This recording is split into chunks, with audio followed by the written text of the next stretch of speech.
chat and Galadon, guys. There's still so much more to be seen here, and WildCard's got some work to do, but I'm excited to see what happens. So we're not going to keep you waiting any longer. Let's go ahead and jump back into it. You can start your attacks right now. All right, so we're going to get into the next round. This will be the second version of attacks between 2 and 2 for this war. So let's see what they do, and that's also going to be interesting to see who they target. Yeah, for the third round, and we're going for an improvement on an earlier attacked base. And once it got a Town Hall 9 under attack, but this time it is the number 4. I can't quite after number 5, Mitch Bolton. All right, let's see what they can do against Mitch. Again, if a Town Hall 9 can 3-star the opposing Town Hall 9, that is a big boost for your clan. Looks like a slight variation of Go-Wipe with a pair of giants, as well as, of course, those level 25 heroes pack a huge punch. So let's see as he attacks through the right-hand side. Yep, I know there's some war experts out there that are saying that's not a 3-star army composition, and it looks like coming from the far side of this town hall, it's going to be all or nothing, and that's just, it's, with only one jump spell left at this point, that could be tough, clearing out structures, and even though we have large enclosures down there, it's going to be tough to grab that 3rd star. See the jump spell maybe being dropped near the queen over there at one of those triple intersections, but still it's going to be hard to make his way through the base. But let's see what happens as the P.E.K.K.A.s and the king are dominating the set. It's just a matter of not whether he can keep some of those wizards alive and maybe hold those guys out towards the end of the battle. It looks like the jump spell went down more or less where you were thinking there, Matt. Looks like it should open this enclosure, although there's troops on the outside. I might have dropped it off to the left, trying to get where the air defense is. But there's the 1st star for damage. Units are making their way deeply in around the right side of this base. But if you look up at the top left, it's up there, including the wizard tower and a couple archer towers. Yeah, still has the queen's ability. One golem that's sitting on that wall on the right-hand side. If that golem was able to swing all the way, we have a shot of staying alive. But it's going to be tough. It's taken a little bit of the golems aren't exactly the fastest streak in the game. No, in fact, the jump spell expired before we get to it, so the golem's going to be stranded there for pretty much the rest of this raid. It's going to be butting up against another wall, and just a few unit structures are going to be untouched at the top. All right, well, let's go ahead and see what's happening with this raid. A couple more buildings that he can take out, but having that queen fending for her only a minute left to destroy the rest of this base, it's going to be tough to make their way through. And the queen's about to sort of, I guess she's not going to shoot a wall. She's going to loop around because the king was nice and letting for. Good job, king.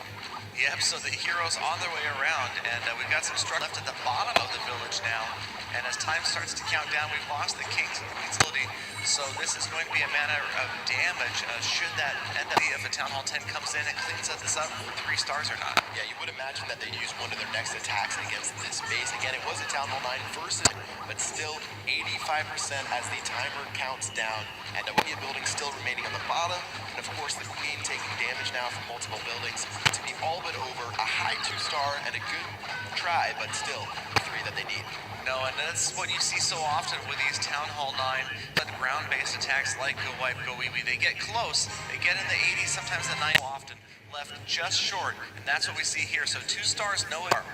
All right, well, that's going to do it for the attacks here as far as the wild card goes, and it looks like the attacks have actually wrapped up across the board. Now, the score is 9-9 after siege. I did see something interesting, though, that Sweden used on their attack, but still, let's go ahead and wild cards did.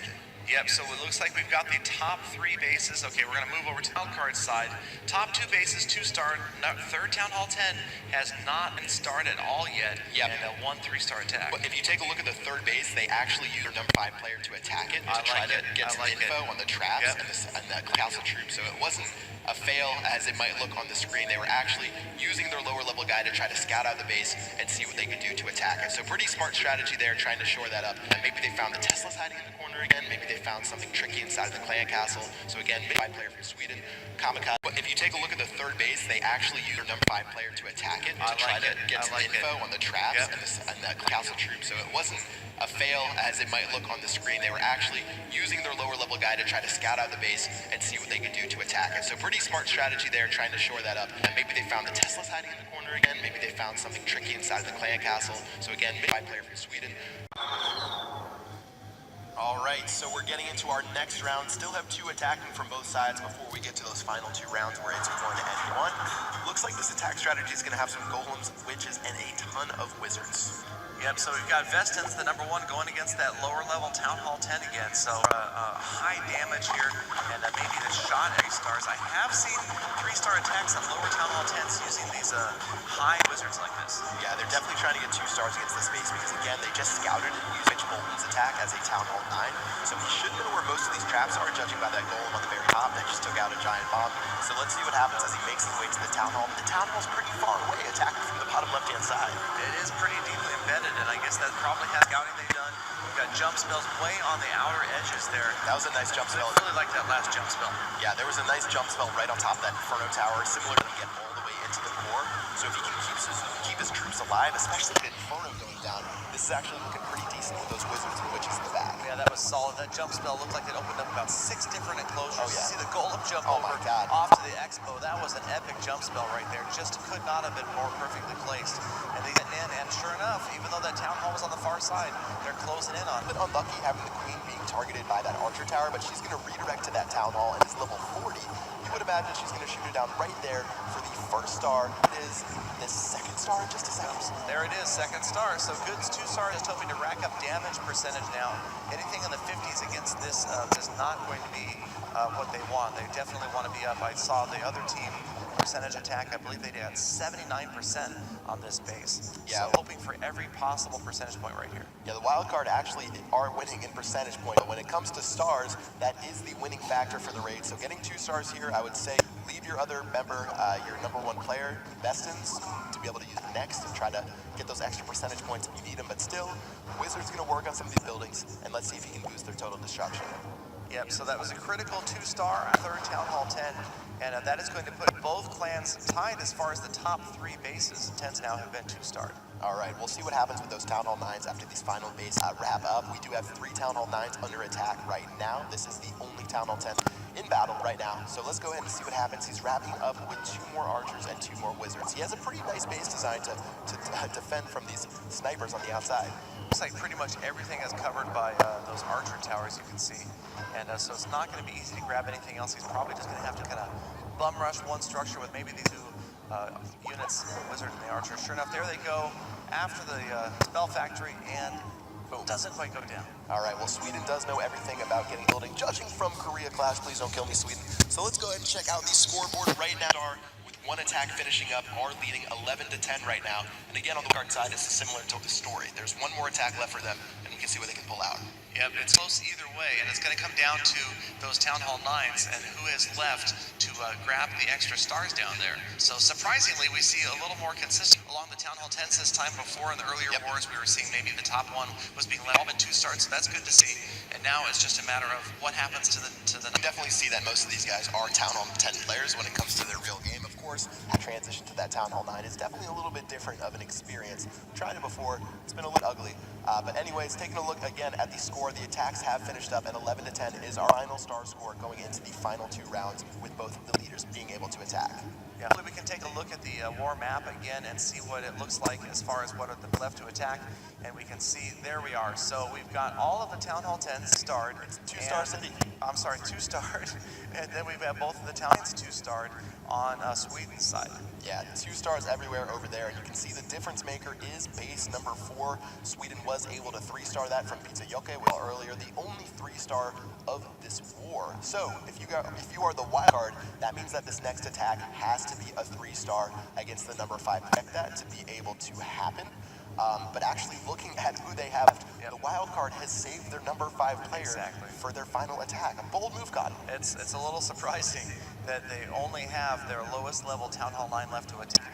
Sweden has Lord Oliver, their Town Hall 10 remaining, so they've got the lowest for the wild card guys, so it really, we're going to have to see some magic. A fantastic, the only chance they have to tie this up going into the bottom of the ninth. If the wild card can get 3 stars against that base, they are already winning it, so that would vault them into the lead, and that would require Lord Oliver to pull out a clutch and send them to the semifinal. All right, well, let's get into it. Let's get back up to Molt and watch this. That's right, guys. As Pat and Galadon are saying, it's very, very good. Our final attack's coming up, so let's not wait around. Let's go ahead and jump into it. Final attack, you can make your move. So this will be the final attack for the wildcard team. This is all their hopes are relying on. They have to be able to get a 3-star against this. So it looks like their Town Hall 9 is going to be taking on Kikaya, and he looks pretty confident on defense. Yeah, we've got 3 jump spells, a bunch of wall breakers, going to open up some of those outer breakers are effective. Again, we're watching a go wipe style attack to not do so much. Yeah, I haven't seen a go hog yet today, which is a little bit, a lot of that at the Korean Clash Invitational, but it seems like no one is bold enough to use it in these compartments. So the jump spells being dropped, holding on to a couple of wizards. You can see Kikaya giving the next slash at least. He's pretty confident. Looks like actually the wall breakers did get through those 2 outer enclosures, and that does open up that last be used kind of as that exit strategy. But you can see the heroes going down quickly, and 36% damage. The Town Hall has fallen, but a long ways from a 3rd star. Yeah, this is a bloodbath right now. Those wizards came out of the clan counter. Maybe not enough beef up front for all these defenses that are shooting down all those backline troops. The wizards are face tanking that cannon right there, and the Queen's ability's been popped. This one will... No, there's just not enough left on offense to grind out those last defenses. You can see that Expo up there, protected by the elixirs, is just going to annihilate troops left and right. Tesla cannon on the top right there. Get rid of that light. And so a good effort from the wildcard clan, but it looks like Sweden is going to hold this one out. Yeah, it was the story that wasn't meant to be. Unfortunately, the underdogs did go down. They put up a good fight, but Sweden will into the semifinal. We've got a China-Sweden semifinal matchup. There will be a China-Sweden final confirmed because they're going to be facing each other in the semis. Yep, absolutely. We see an all-China semi and all-Sweden semi, so we may see a little bit of a rematch we saw back in Korean Clash. I think this is what the Swedes needed in Korea Clash. They were looking for redemption, and they have a chance for it going into the finals. And we'll have to see who's going to be representing their country as we wrap up the first one ever in Helsinki, Finland. Yep, so Sweden 1-star, Sweden 2-star versus clans. I'm wondering if there's going to be any sort of collusion between the clans to try to send their strongest clan forward intentionally, just to represent their country. You never. Swedish guys, very competitive. They used to be very good friends, but I saw banter and trash talking back and forth earlier from those guys. Listen, if I had a and you had a United States clan and we went to the semifinals, I would pretend like I'm colluding with you, and then I would just try to dominate you. Let me win. I'd be like, yeah, man, I'm going to set my Infernos to multi, and then when they're in, I would put them on single. I'd be like, yeah, man, I've got air traps that are on the ground, and they would be in the air, so you gotta see what happens, man. Again, it could be some awkward plane ride homes between these countries, and we're going to see what they do. Taking a look at the war map, the final tally for each clan, again, the wildcard is definitely consistent with those 2 stars. Yep, that's true. They did manage 10 stars, 2 stars all the way forward, but not being able to 3-star either of those Town Hall 9s made all the difference. It's been all day long. The benchmark 12 stars not happening for either clan. Again, Sweden could always, with 1 star, with 1 attack left, grab that star because Lord Oliver, unless he goes full troll, I would expect him to 3-star that Town Hall 9. It would not surprise me if Lord Oliver went full troll, but they could go for the 9 if they wanted to. So let's go and throw it to Molt right now to finish up this final attack. That's right, guys. While we do know who the winner of this round is, we still have one to get into. So we'll just go ahead and not delay, and let's jump into it. Final attack, you can make your move. All right, well, here's hope something interesting ready in store for us. And Golaloon, all right, so he's obviously just going to make sure that he's going to grab a 3-star, and or maybe he's changed his mind here. No spells, that helps. Always bringing some spells. So Lord Oliver about to show done how a Town Hall 10 can bully a Town Hall 9. Yeah, it'd be pretty solid. Again, we've seen a lot of these go-wipe attacks against Town Hall 9s.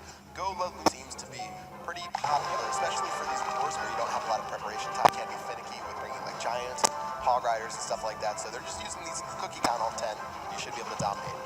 Yeah, wall breakers getting bombed there on the corner. That was a close call. Some of those wall breakers are going to be pretty good in the clan castle. I like to see the use of this strategy, even though it's a 10-9 around, because sometimes if you bring in just a standard go wipe army, you don't end up with 3 stars, even if you're going against a Town Hall 9. So bringing in a slightly more advanced strategy just to make sure he grabs that extra star. Yeah, nice job right there, being able to drag that lava hound all the way up. He didn't have to focus on all those defenses. Those defenses weren't able to focus down his troops because he really wasn't that far into the base. So you can see he's really at full health. Plus he has the wizards. Plus he has the golems. He's going to be able to tear part of his base without even dropping the majority of his troops. Yeah, that is a huge kill squad right there. They are going deep into this base, and again, a lot of this is out of the way early, and so that should make it easy for the rest of these units to work. Their queen is still... She's shooting the the town hall. Nearly full health, and she's gonna probably take the as a part of the kill squad. You know, it seems like when you want the queen to shoot the town hall, and then when you want the queen to shoot anything but the town hall, she shoots the town hall. That's just how Clash works. Never listening, never listening. All right. Well, while these balloons go, what are we gonna get into? I'm saving that for later on today. It's a little bit more exciting when we see some of these semis go, and maybe for the finals, we'll get the sound guys in the sound room upset. All right. Well, balloons are making their way through. Things are looking good. Lava puffs are spread throughout the base, as well as those wizards. Still has one of the balloons left on this right-hand side. He actually held on to these for a while. Let's see what they can do. I don't think he has any heroes left, so he's going to need those to clean up the base. Yeah, I like it. It's usually what you see from a successful goal balloon. The late balloons are going to go outer defenses. The wizard tower, archer towers are being distracted. That's it for defenses. So Lord Oliver going to wrap up the nice little troll drop of the poison spell. Yeah, he put the poison spell on the top right. Had a little bit of gamesmanship instead of dropping it on their flags. We've seen that before in the past where people use spells on the flags or the clan castle just to send a message. But Lord Oliver will wrap this with a 3-star. Nicely done by Sweden 2-star as they get ready for their semis, their sister clan. Yeah, Lord Oliver, a classy guy with some classy hair, wrapping up a classy attack. Oh, he's there got you the go. He's got the Kiss ball. So an additional star, and that is going to lead us. Again, they are the victors of this quarterfinal round. 12 stars for participating wild cards, but Sweden just had the experience. It was really nicely done by them. They kept calm and collected. Hit that 12-star benchmark. Taking a look at our tournament bracket, it is a sister matchup across the board. Yeah, we've got an all-China semi probably coming up next, and then all Sweden after that. I cannot wait to see the finals. I'm really going to be curious to see how this China versus China war works out, because these players have played alongside each other for so long. They have to know what strategies to expect from the other players, and maybe even adaptation as to how they're going to defend clan castle troops, and even if they're going to move towers are being distracted. That's it for defenses. So Lord Oliver going to wrap up the nice little troll drop of the poison spell. Yeah, he put the poison spell on the top right. Had a little bit of gamesmanship instead of dropping it on their flags. We've seen that before in the past where people use spells on the flags or the clan castle just to send a message. But Lord Oliver will wrap this with a 3-star. Nicely done by Sweden 2-star as they get ready for their semis, their sister clan. Yeah, Lord Oliver, a classy guy with some classy hair, wrapping up a classy attack. Oh, he's there got you the go. he's got the Kiss ball. So an additional star, and that is going to lead us. Again, they are the victors of this quarterfinal round. 12 stars for participating wild cards, but Sweden just had the experience. It was really nicely done by them. They kept calm and collected. Hit that 12-star benchmark. Taking a look at our tournament bracket, it is a sister matchup across the board. Yeah, we've got an all-China semi probably coming up next, and then all Sweden after that. I cannot wait to see the finals. I'm really going to be curious to see how this China versus China war works out, because these players have played alongside each other for so long. They have to know what strategies to expect from the other players, and maybe even adaptation as to how they're going to defend clan castle troops, and even if they're going to move what strategies